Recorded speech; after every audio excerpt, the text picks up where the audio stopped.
귀한 찬양 감사합니다. 한 주간 잘 지내셨습니까? 네, 또 이렇게 반가운 얼굴들을 보게 되니까 너무 좋은 것 같습니다. 특별히 우리 군 복무를 마치고 드디어 민간이 된 이용진 형제도 보이는데 너무나 좋습니다. 혹시 미복귀 하거나 그러는 건 아니죠? 네, 전화하면 됩니다. 네.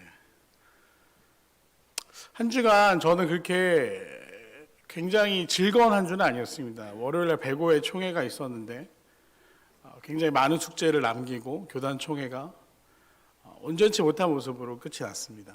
많은 젊은 목회자들이 좀 안타까워하고 있습니다.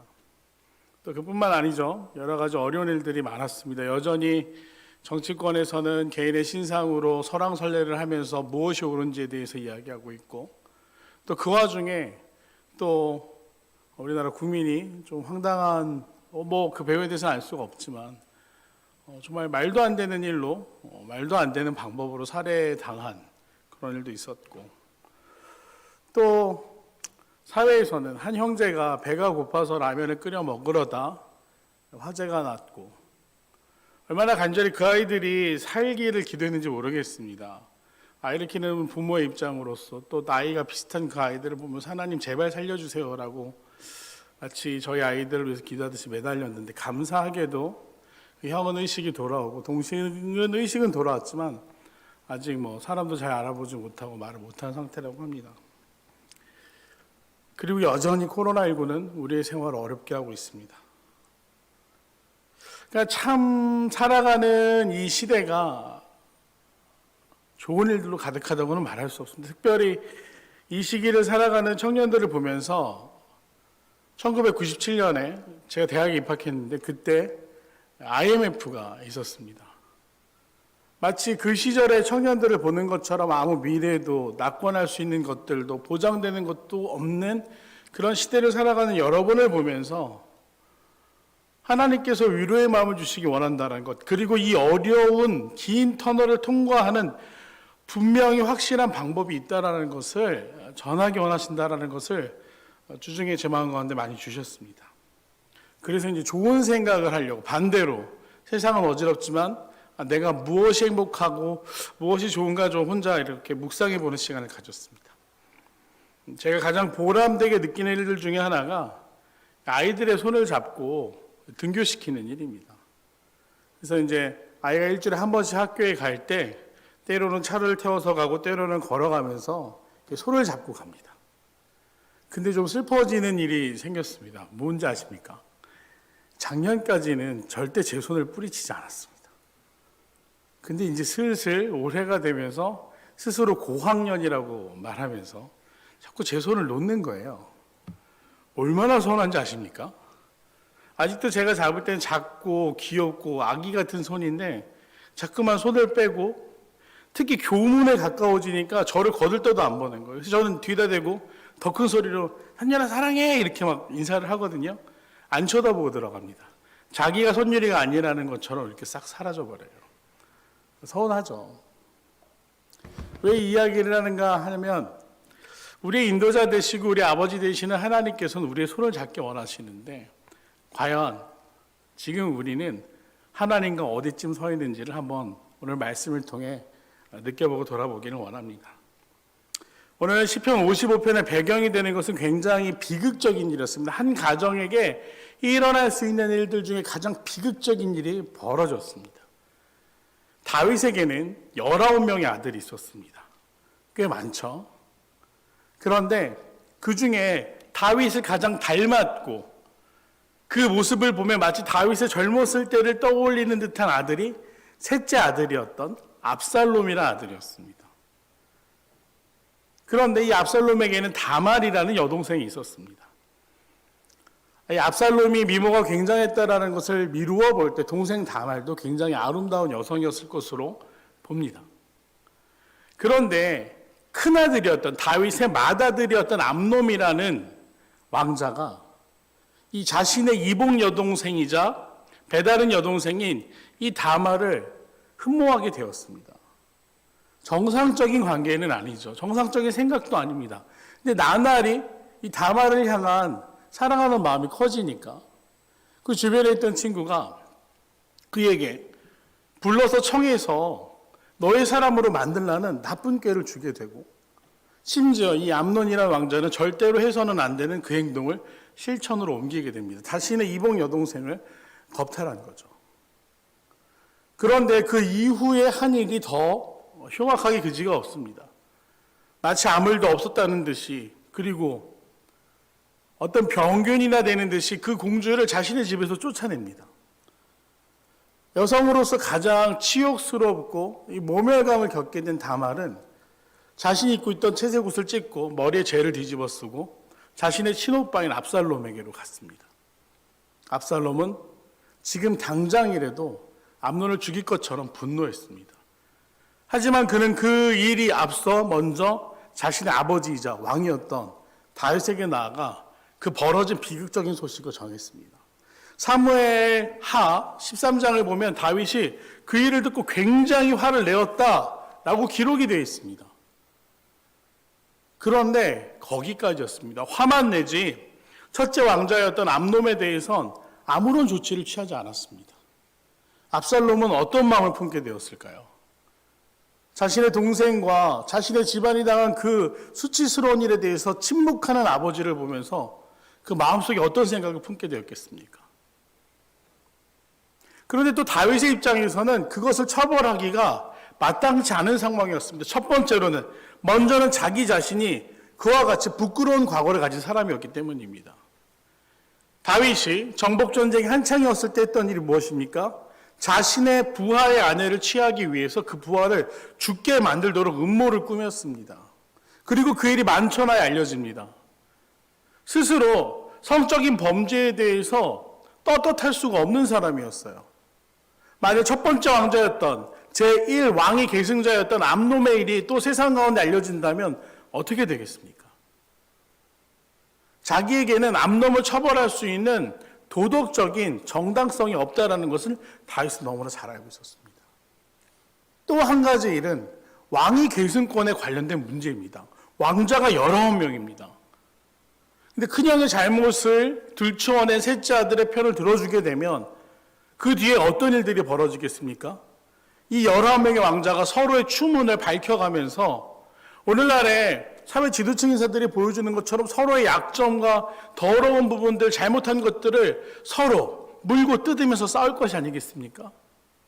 그러기에 다윗은 조용히 그 일을 덮으려고 했습니다. 그리고 조용히 덮여지는 것처럼 보였습니다. 하지만 한 사람은 그 일을 잊지 않았습니다. 바로 압살롬이었죠. 그리고 압살롬은 마치 오늘날 우리에게 김장처럼 이스라엘의 양털을 깎는 축제일이 됐을 때 다른 왕자들을 자신의 집으로 초대해서 파티를 엽니다. 잔치를 크게 열었어요. 술잔이 오가고 포도주 형제들이 취하기 시작했습니다. 그리고 그때 그 자리에서 자신의 큰형 압살롬을 자신의 손으로 죽입니다. 다윗은 크게 분노했습니다. 그리고 이것은 단순히 덮을 문제가 되지 않았기 때문에 사람의 생명을 취한 일이 되었기 때문에 압살롬을 유배 보내게 됩니다. 그래서 압살롬은 3년이 넘는 기간 동안 유배 생활을 겪고 나중에는 예루살렘으로 돌아오는 것을 허락받았지만 다윗은 끝끝내 자신의 아들 압살롬을 만나지 않습니다. 그래서 압살롬이 무슨 일을 했는지 아십니까? 아버지의 대역을 자청합니다. 많은 사람들이 나라의 중요한 일들을 결정하기 위해서 왕인 다윗 앞으로 와야 되는데 어느 날부턴가 사람들이 찾아오지 않는 것이었어요. 왜 그런 일이 발생했지 하고 찾아봤더니 이 왕자 압살롬이 왕궁보다 앞서 자신의 처소를 만들고 그곳에서 사람들에게 중요한 국정을 논하는 일들을 하고 있었습니다. 다윗은 크게 분노했습니다.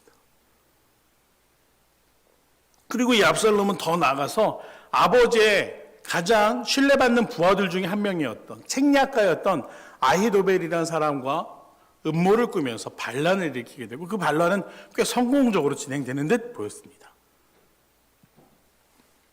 죄송합니다. 아히도벨과 압살롬이 시작한 반란은 다윗이 왕궁에서 쫓겨나서 도망쳐 슬피 울며 자신이 모든 것을 잃게 되었다고 오늘 시편 55편에서 고백하는 것처럼 이제 내가 믿는 자들에게 배신당하여 죽게 되었다라는 안타까운 마음을 하나님 앞에 토로하는 상황이 되었습니다. 오늘 시편 55편의 배경이 바로 그 이야기입니다. 한 아버지가 믿었던 아들에게 배신당해 도망치며 하나님께 간구하는 이야기. 그런데 슬프게도 그것이 한 가족의 일로 끝나지 않고 한 나라의 내전이 되었습니다. 결국 그 이야기의 결말이 어떻게 됐는지 아십니까? 아버지의 잘못을 탓하며 야망을 가지고 새로운 나라를 만들겠다 시작했던 이 압살롬은 한 가지 간과하고 있었던 것이 있었습니다. 다윗의 부하들이 수백 번, 수천 번의 전장을 겪고 헤쳐나온 용사들이라는 점이었습니다. 다윗이 가장 신뢰했던 군대 장관 요압에 의해서 다윗의 세력이 다시 규합이 되고 그들은 전투를 대대적으로 벌이게 됩니다. 그리고 그 전투에서 압살롬의 군대는 크게 대패를 하게 되었습니다. 압살롬은 도망치는 처지가 되었고 결국 말을 타고 도망치다 자신이 그토록 자랑하던 그 아름다운 장발이 나무 덩굴에 걸려서 이도 저도 도망치지도 못하는 상황이 되었고 그렇게 대롱대롱 매달려 있는 압살롬을 다윗이 가장 신뢰했던 부하였던 요압이 창으로 배를 꿰뚫어 죽게 만듭니다. 물론 그 일로 인해서 다윗과 요압도 관계가 소원해지게 됩니다. 그런데 오늘 이 다윗이 겪은 일들을 왜 이렇게 말씀드렸는가 하면 오늘 55편의 내용이 무엇인지 아십니까? 하나님, 내가 믿었던 사람들에게 배신당했습니다. 너무나 안타깝고 내 속이 죽게 되어 주님밖에 붙들 분이 없음을 고백합니다. 라고 오늘 다윗이 고백하고 있습니다. 오늘 우리가 살아가는 삶은 어떻습니까? 제가 설교하면서 가장 강조하는 이야기들 중에 하나는 바로 이것입니다. 내가 가장 신뢰하는 사람이 나를 가장 아프게 할 수 있는 사람이라는 것을 늘 잊지 마십시오. 인간은 그런 불확실성을 가진 존재입니다. 이 불확실성이 그리고 이 불안한 상황들 가운데 우리가 온전히 믿어야 될 분이 누구인지 오늘 바로 알기를 원합니다. 누구를 의지해야 됩니까? 정치인도 사회 지도층 인사도 또 자칭 스승이라고 말하는 사람들도 결국 돈, 명예, 권력, 성적 유혹에 자유로울 수가 없습니다. 그들이 쓰러져가는 모습을 보면서 오늘날의 청춘들이 젊은 세대들이 스승이 없다라고 말하는 이 안타까운 상황 가운데 오늘 우리가 붙잡아야 될 손이 누구인지 바로 알기를 원합니다. 다윗은 이렇게 고백합니다. 나는 하나님께 부르짖으리니 여호와께서 나를 구원하시리로다. 저녁과 아침과 정오에 내가 근신하여 탄식하리니 여호와께서 내 소리를 들으시리로다. 이것은 체험적인 고백에서 나오는 다윗의 믿음의 고백입니다. 여호와께서 나를 구원하실 것이다. 생각해 보십시오. 그가 형제들의 외면과 아버지의 무시 속에서 들판에서 양을 치던 시절에 그 고독 가운데 그를 지키시고 함께 하셨던 하나님, 또 홀로 전장 가운데서 골리앗 앞에 마주했을 때 그 두려운 가운데 사망의 음침한 골짜기를 향해 달려가는 다윗과 함께 하신 하나님, 또 사울이 질투하여 쫓으며 도망자가 되어 이리저리 광야를 헤매이는 가운데 왕의 추격 앞에서 그를 지키셨던 하나님, 블레셋과의 전쟁 가운데 수많은 전투 가운데 다윗을 이기게 하신 하나님. 그래서 다윗은 오늘 자신이 믿었던 사람들에게 배신당했지만 여호와는 나를 구원하시는 분이시다 라고 확증적으로 고백할 수 있는 것입니다. 그리고 그것을 알기에 하나님께 다시 돌아가는 것이죠. 하나님, 그동안 내가 이 안정한 왕궁 생활에 젖어서 하나님을 찾지 못했는데 이제 다시 하나님을 부릅니다. 하나님은 나를 구원하시는 분이십니다. 저녁과 아침과 정오에 내가 근심하고 탄식하지만 하나님은 반드시 내 부르짖음을 들으시는 분이신 줄로 내가 믿습니다. 이것이 오늘 다윗의 고백이었습니다. 아이가 넘어져서 울면 부모는 달려가게 되어 있습니다. 아이가 비명을 지르면 부모는 달려가서 안아주게 되어 있습니다. 오늘 다시 경험한 하나님은 바로 그런 하나님이셨다는 것입니다. 오늘 청년들의 고통에 여러분의 신음에 응답하시는 분 누군지 아십니까? 하나님이십니다. 여러분은 결코 혼자가 아니라는 사실을 기억하시기를 바랍니다.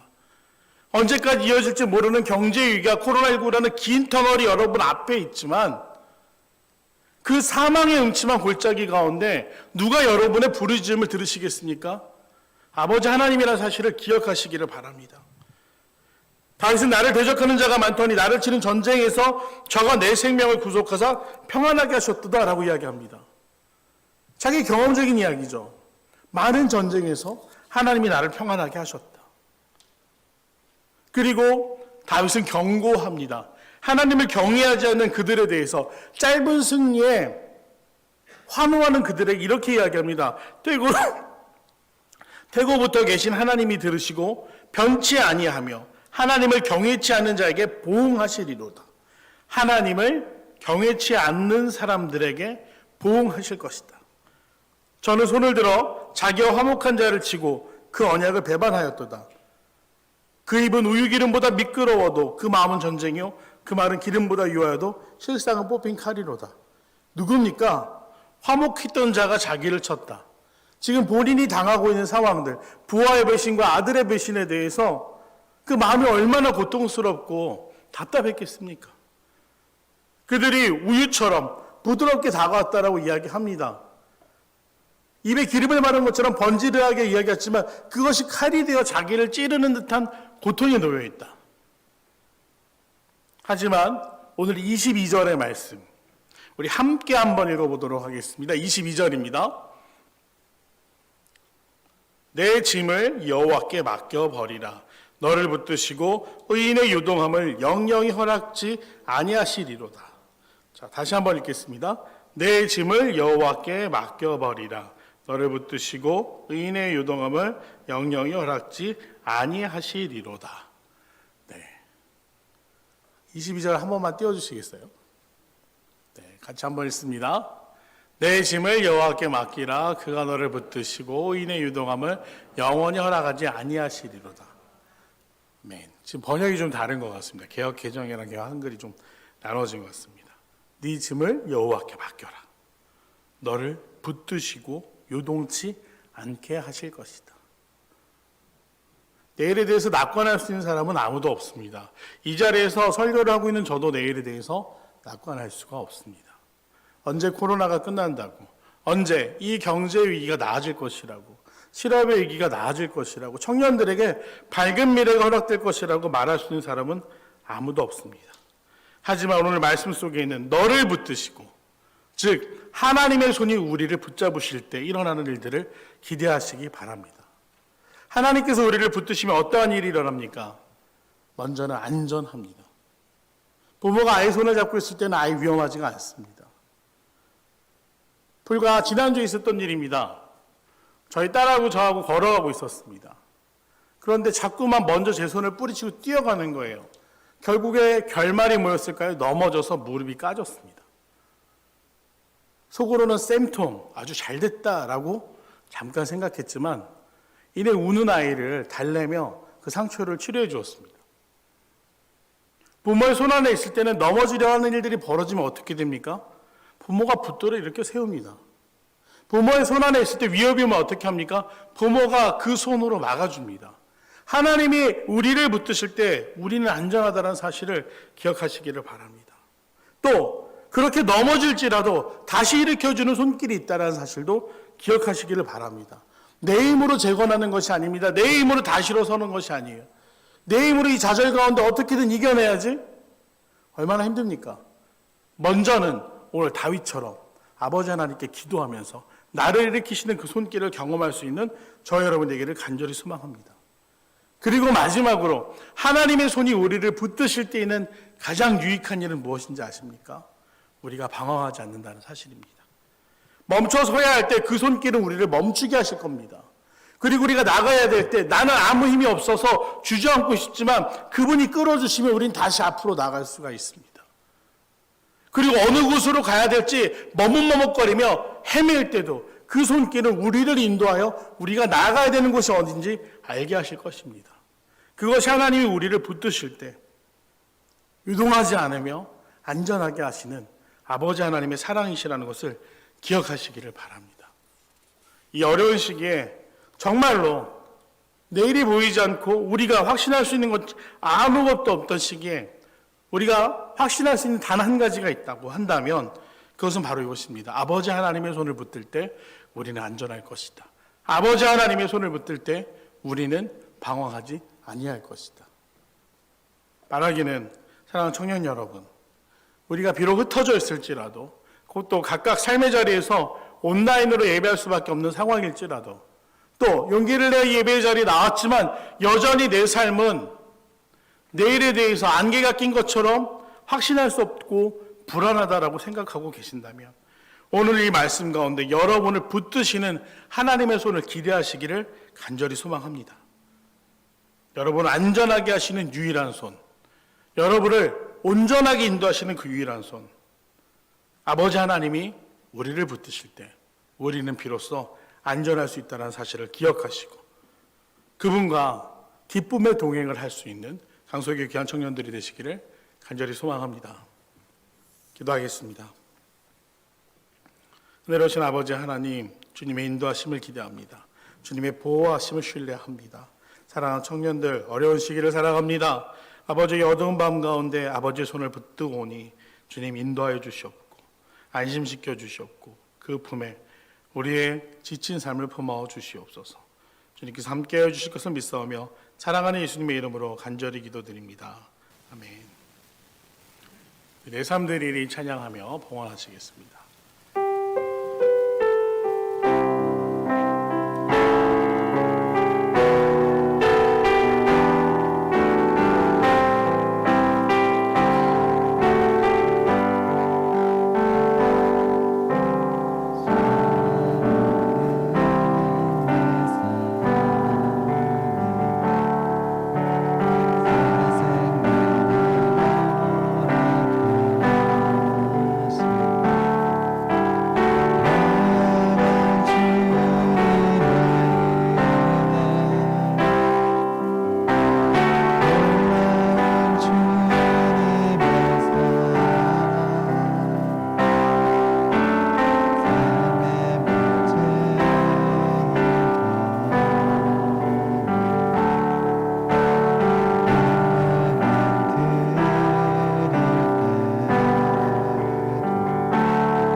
은혜로우신 아버지 하나님, 어려운 시기 가운데 또 주님 소중한 예물을 주님 앞에 드릴 수 있도록 우리에게 믿음을 허락하여 주신 것을 감사드립니다. 주 앞에 드려지는 이 예물이 하나님의 거룩한 일에 쓰임받게 하여 주시옵고 또 주님 앞에 기쁨으로 드린 가운데 채우시는 은혜도 맛보게 하여 주셔서 이 연단한 세상을 살아가는 동안 주님 넉넉히 나누고도 모자라지 않는 삶이 될 수 있도록 주님의 은혜로 함께 하여 주시옵소서. 감사드리오며 사랑하는 예수님의 이름으로 간절히 기도드립니다. 아멘. 이제는 이 땅 가운데 오셔서 우리를 붙드시고 우리의 손을 잡아주시는 우리 주 예수 그리스도의 놀라운 은혜와 또 우리에게 즉각적으로 반응하시며 우리의 고통을 외면하지 않으시는 아버지 하나님의 사랑과 오늘 우리의 능력이 되어주셔서 이 어두운 밤을 밝힐 수 있는 삶을 살아가게 하시는 성령의 동행하심이 오늘 주님의 손을 붙들기로 결단하고 주 앞에 기도로 나아가는 청년들의 삶 가운데, 또 이 자리에 함께 예배하는 성도들의 모든 삶 가운데 함께하여 주시기를 간절히 축원하옵나이다. 아멘.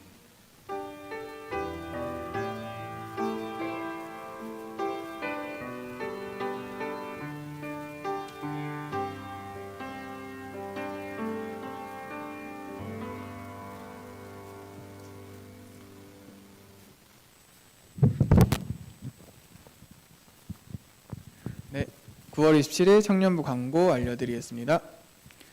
네, 오늘 광고 중에서 이제 좀 중요한 광고가 있는데요. 블레싱 청주라고 해가지고 이제 블레싱이라고 혹시 아시나요?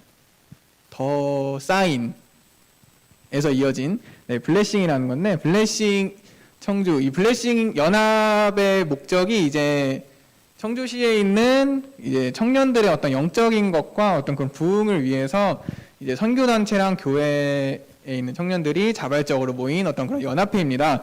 그래서 넘겨주세요. 네, 이제 원래는 이제 집회를 하고 하는데 지금은 그게 좀 어려워가지고 저희가 이제 SNS를 통한 챌린지를 좀 하려고 합니다. 내일부터 저랑 이제 회장인 우원시 청년이랑 시작을 하는데요. 이제 보시는 것처럼 3일 동안 인스타그램입니다. 3일 동안 매일 3가지 감사 제목을 저 옆에 이미지, 제가 이미지는 이제 보내드리겠습니다. 리더 톡방에 보내드리겠습니다. 3일 동안 매일 3가지 감사 제목을 옆에 이미지와 함께 게시를 합니다.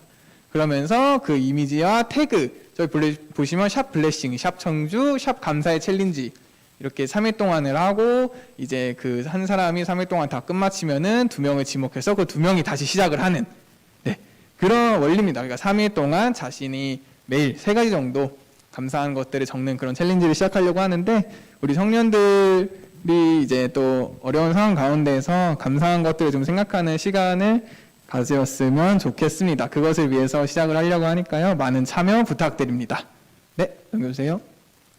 네, 오늘은 원래 야외 세이모입니다. 근데 이제 어려운 상황이다 보니까 저희가 순서를 따로 준비한 게 있습니다. 그래가지고 이제 셀끼리 7층 세미나실에서 빙고인데 이제 룰을 좀 더 추가해가지고 조금 더 어떤 흥미를 유발시킬 수 있는 게임을 만들었습니다. 그래서 간식을 걸고 이제 진행을 하려고 합니다. 한 셀은 아니고요. 셀이 팀이 되어서 하는데 셀 1이 너무 적은 셀은 합셀을 해도 되니까 그런 점 이제 유동적으로 시작하려고 합니다.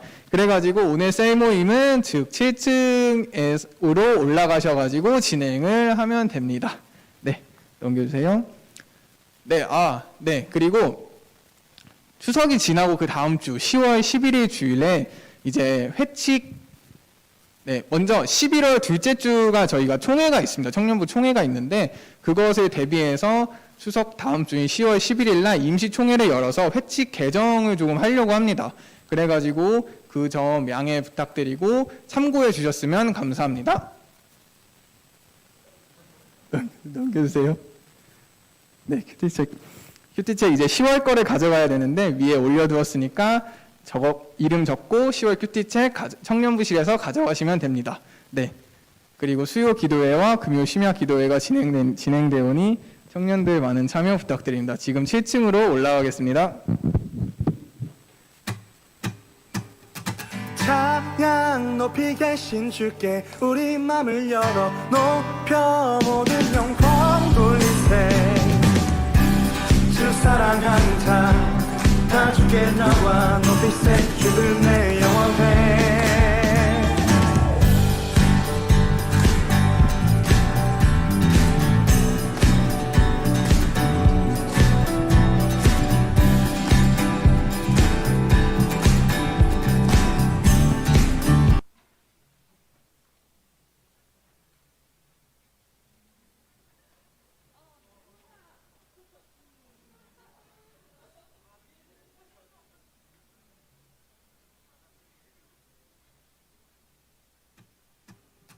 찬양 높이 계신 주께 우리 맘을 열어 높여 모든 영광 돌리세. 주 사랑하는 자 다 주께 나와 높이세. 주를 내